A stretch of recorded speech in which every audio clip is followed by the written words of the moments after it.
"Sir, will you buy my bike?"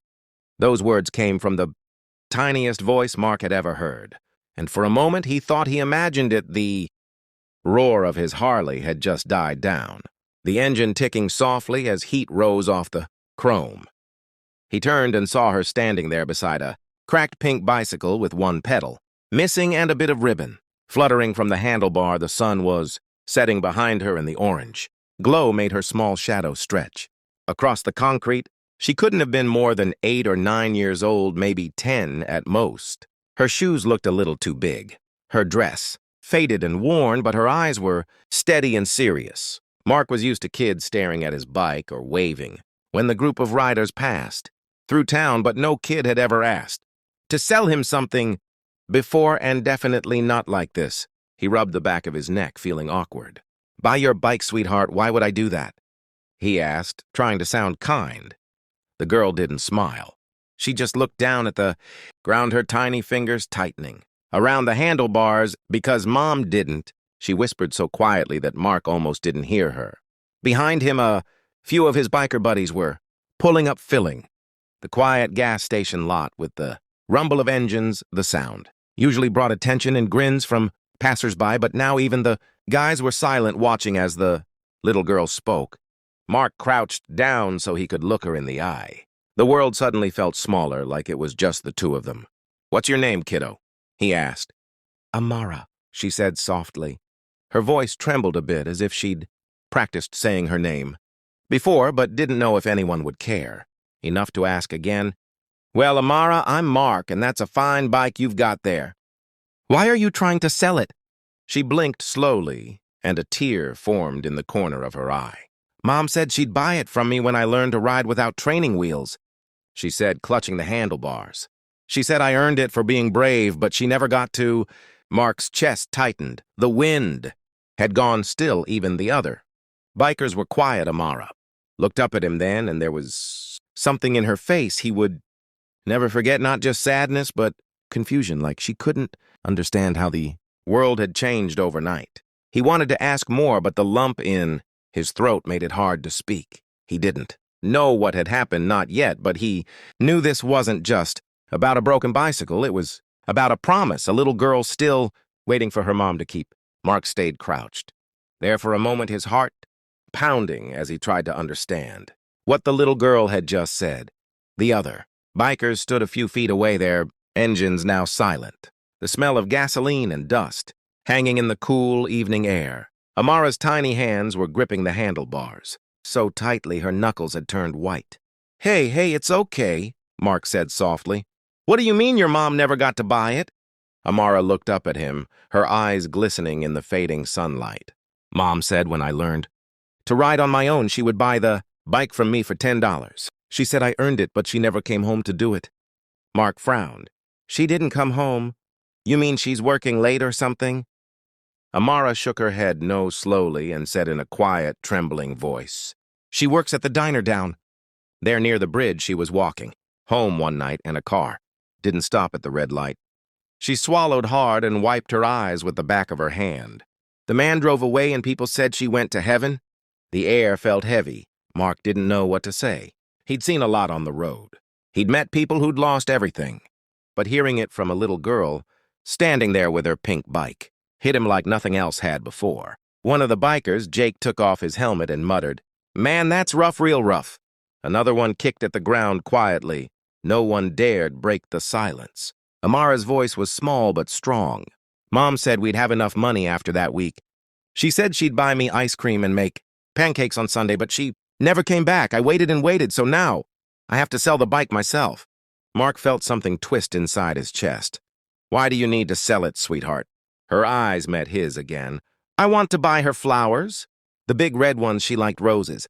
Those words made every grown man there look away for a moment, pretending to check their bikes or wipe their eyes. Mark's throat was tight as he said quietly, "Amara, you don't need to sell your bike." She shook her head stubbornly. "Yes, I do, sir. Mom said we always have to finish what we start.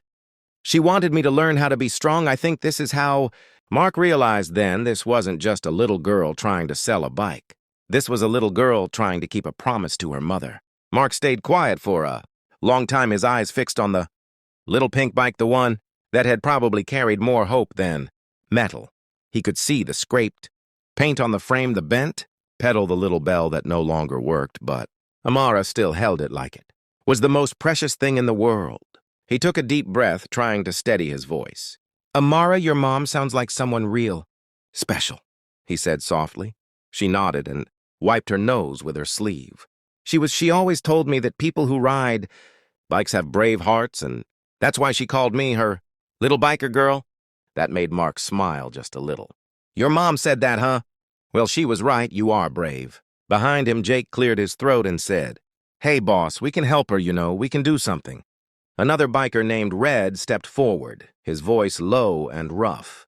Yeah, man, we can't just leave her here. She's out here trying to sell her bike for roses. That's something her mom should be proud of. Mark stood up, brushed the dust off his jeans, and looked around at his crew.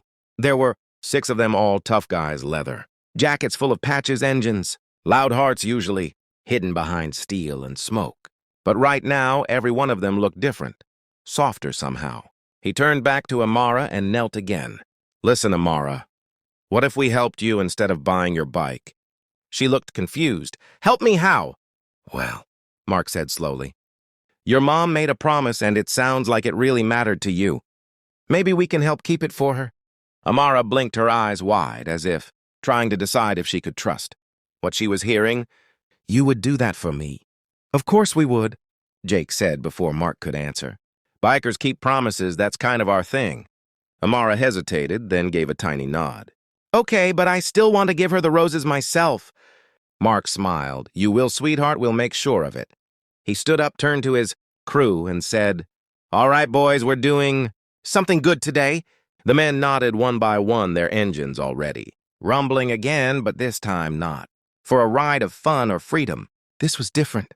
This was for a little girl and the love she still had for her mom. As Amara climbed onto her small, pink bike and followed behind the line of motorcycles, the sound that filled the air wasn't just noise anymore. It was a promise in motion. The sun was sinking low when Mark and his biker crew rolled out of the gas station, the rumble of their engines echoing across the quiet town. Amara rode just behind them, her small pink bike wobbling a little as she tried to keep up, but her face was full of determination. Mark kept glancing back, making sure she was okay. He'd seen a lot of riders follow behind him over the years, but none quite like her. They rode down Main Street where people stopped and stared at the sight of a tiny girl surrounded by a pack of big leather-clad bikers. It was a strange picture, but somehow it felt right. The group pulled up in front of the small flower shop near the edge of town. The sign read, Green's Florals, and the lights inside were already dimming as the owner was closing up. Mark killed his engine and called out, Ma'am, sorry to bother you, we need to buy some roses. The woman behind the counter was in her 60s with silver hair tied in a bun. She looked surprised to see so many bikers outside her shop. We're closed for the night, she said, a little nervous. But when she saw Amara step forward holding her bike, she softened immediately. Oh, sweetheart, what are you doing with all these big guys? Amara looked down shyly, then said, I need roses for my mom. She went to heaven, and I want to bring her some. The shopkeeper froze for a moment, her eyes glistening with emotion. Oh, honey, she whispered as she opened the door wide. Come on in, you can have as many roses as you want. The bikers helped her pick the biggest, reddest roses they could find. They filled their saddlebags and even tied some to the bikes themselves. The smell of fresh flowers mixed with the scent of oil and gasoline as they prepared to ride again. Amara held one rose close to her heart as she climbed back on her bike. These were her favorite, she said softly. She said red roses mean love that never ends. Mark nodded and smiled. Then we'll make sure she gets the best ones in town. The crew followed Amara as she led the way to the small cemetery, just beyond the diner, where her mom used to work. The evening sky turned gold and purple as the engines hummed low behind her. When they reached the gate, the bikers parked their motorcycles in a neat line and walked beside her in silence. Amara placed the roses on her mother's grave, her small hands shaking a little. Hi, Mom, she whispered. I did it. I sold my bike like I promised, and now you have your roses. Mark knelt beside her and placed a hand on her shoulder. You didn't sell it, kid. You shared it with everyone who's here for you now. Your mom would be proud." And as the last light of day faded, the cemetery filled with the quiet sound of sniffles and the soft flutter of petals in the wind. Word of what happened that evening spread through the town faster than any of them expected. By the next morning, people were already talking about the group of bikers who rode through the streets carrying roses. Behind a little girl on a pink bicycle, some said. They looked like an angel's escort. Others said it was the most beautiful thing they'd ever seen. At the diner where Amara's mom used to work, the staff had heard the story from Mrs. Green, the florist. The cook came out wiping his hands on a towel and said to Mark when he stopped by later that day, "Buddy, what you did for that little girl, that was something real. You don't see much of that anymore." Mark shook his head. "We just did what anybody should have done. She deserved a little bit of kindness." But what started as a single act of kindness quickly became something bigger. That bikers set up a small fundraiser called Roses for Amara. They printed flyers with a picture of a single red rose and the words "Ride for Love" printed in bold. They rode through nearby towns, asking for donations and telling Amara's story to anyone who would listen. Soon the diner began, collecting spare change in a jar for her, and the local school pitched in too. The mayor even showed up one afternoon, shaking Mark's hand, saying the story reminded everyone what community was supposed to mean. Amara and her aunt were amazed at how many people wanted to help. Someone fixed the broken pedal on her bike, a local mechanic gave her a shiny new bell, and the florist made her a bouquet every week just because she wanted to see her smile again. One evening, Mark visited Amara's house to drop off some groceries. Her aunt hugged him with tears in her eyes. "You gave her hope again," she said softly. "She sleeps with that helmet next to her bed, and she talks about you all the time," she says. Her biker friends ride with angels now. Amara came running out holding her helmet. It was pink with silver letters spelling her name. She grinned proudly. "Look, Mr. Mark, my bike is all fixed. I can ride faster now." He laughed. "I bet you can, kid, but don't forget to wear that helmet." She nodded seriously. "I won't. Mom said always stay safe and finish strong." That night, Mark rode home with the wind hitting his face and tears stinging his eyes. He realized that sometimes the smallest gestures could heal wounds. Deeper than anyone could see, the girl who wanted to sell her bike had taught a whole town how to love again.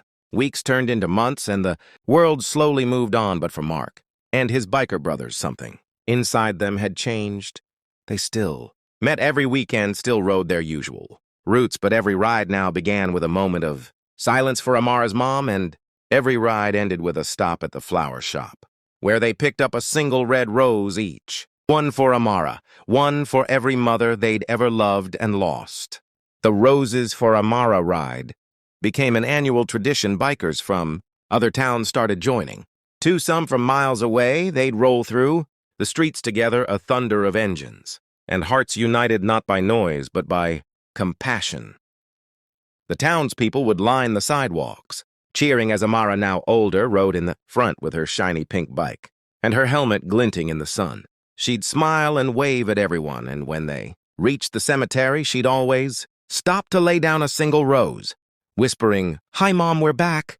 Mark watched her every time, proud and a little amazed that one tiny moment, one small voice at a gas station had changed so many lives. He often thought about the words she'd said that first day. "Sir, will you buy my bike?" And he realized that maybe she wasn't really trying to sell it. Maybe she was just looking for someone to believe in her. One evening, as they all rode out toward the sunset, Amara shouted over the wind, "Hey, Mr. Mark, I don't need to sell my bike anymore, but you can still ride next to me if you want." Mark laughed and called back, "Deal, kid, but you lead the way now." And so she did. The little girl who once tried to sell her bike for roses was now leading hundreds of bikers through the streets, teaching them what true strength and love really meant. Sometimes Mark thought that the engines didn't just roar anymore. They spoke. They carried a message that echoed far beyond the town's borders. Compassion is the real fuel that keeps the world moving. As the sun dipped below the horizon, the line of bikers disappeared into the golden light, their shadows stretching long behind them. Sometimes the smallest voice carries the biggest lesson. A promise, a pink bike, and a heart full of love changed a whole town forever.